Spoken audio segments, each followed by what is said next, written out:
सुविधा राहणार आहे या ठिकाणी कशा प्रकारे माननीय आपल्या राज्याचे मुख्यमंत्री देवेंद्र फडणवीस मागील 20 वर्ष झाले यांच्या डोक्यामध्ये हा विषय सुरू होता की सर्वसामान्य नागरिकांना ज्या सुविधा मिळायला पाहिजे त्या कमीत कमी दरात मिळायला पाहिजे। प्रत्येक शासन आपल्या माध्यमातून आपली व्यवस्था उभी करत असते।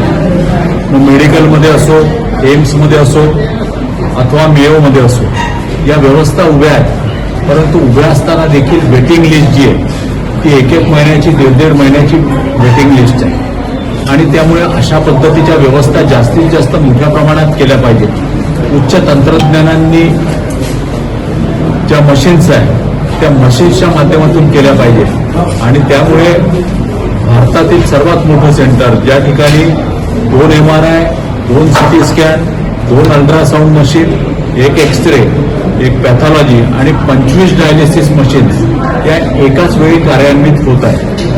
याचं लोकार्पण येणाऱ्या रविवारी 22 मार्चला सायंकाळी ठीक 6 वाजता राष्ट्रीय स्वयंसेवक संघाचे सरसंघचालक परमपूजनीय मोहनजी भागवत यांचे शुभ हस्ते माननीय नितीनजी गडकरी, माननीय देवेंद्रजी फडणवीस, माननीय चंद्रशेखरजी बावनकुळे, माननीय आपल्या महापौर नीताताई ठाकरे, माननीय राज्यसभा खासदार, त्याचप्रमाणे नागपूरच्या माजी महापौर मायाताई येवनाते, या महाराष्ट्रातील मंत्री मंगलप्रभातजी लोढा, पंकजजी भोयर, आशिषजी जयस्वाल या सर्वांच्या प्रमुख उपस्थितीत आणि नागपूर शहरातले, जिल्ह्यातले, विदर्भातले विविध आमदार, लोकप्रतिनिधी यांच्या सर्वांच्या प्रमुख उपस्थितीत होण्याचं हे निश्चित झालेलं आहे। आपल्या सर्वांना मी आपल्यामार्फत विनंती करतो, चॅनल्स मार्फत, प्रिंटिंग मीडिया मार्फत विनंती करतो की यामध्ये सर्वसामान्यांना परवडेल अशा किफायती दरांमध्ये सुविधा उपलब्ध आहे।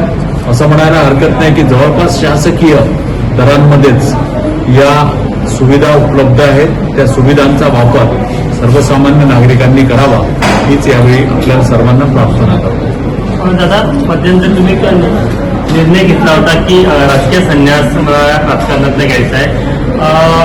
कार्यकर्त्यांनी खूप विनंती केली की तुम्ही त्यावर पुनर्विचार करावा। मधल्या काळात पुनर्विचार झाला का? मी याबाबत माननीय देवेंद्रजी फडणवीसांशी चर्चा केली। माननीय देवेंद्रजींशी बोलल्यानंतर मी 13 मेला ज्या दिवशी मी निवृत्त होणार आहे तेव्हापासून 6 महिन्याचा ब्रेक मी राजकारणात घेण्याचा निश्चित केलेला आहे आणि 6 महिन्यानंतर पुन्हा एकदा जोशाने काही फिजिकल इश्यूज आहेत ते सर्व दूर करून 6 महिन्यांनी मी पुन्हा आज समाजसेवेमध्ये मी निश्चित निरंतर राहणार आहे, क्रीडा क्षेत्रामध्ये मी निरंतर राहणार आहे, परंतु देवेंद्रजींनी सांगितल्यानुसार 6 महिन्यानंतर मी पुन्हा राजकारणामध्ये सक्रिय होणार। कार्यकर्त्यांच्या विनंतींना मान देऊन आपण हा निर्णयावर विचार केला का? कार्यकर्त्यांची विनंती असेल, माननीय देवेंद्रजी हे माझे मित्र, बंधू, नेता हे आहेत आणि त्याच्यामुळे त्यांनी जे काय सुचवलं त्यांच्या सुचवण्याप्रमाणे मी 6 महिन्याचा ब्रेक 13 मे पासून घेतोय। 6 महिन्यानंतर पुनश्च एकदा फिनिक्स पक्षाप्रमाणे भरारी घेऊन राजकारणामध्ये मी पुन्हा सहभागी होणार।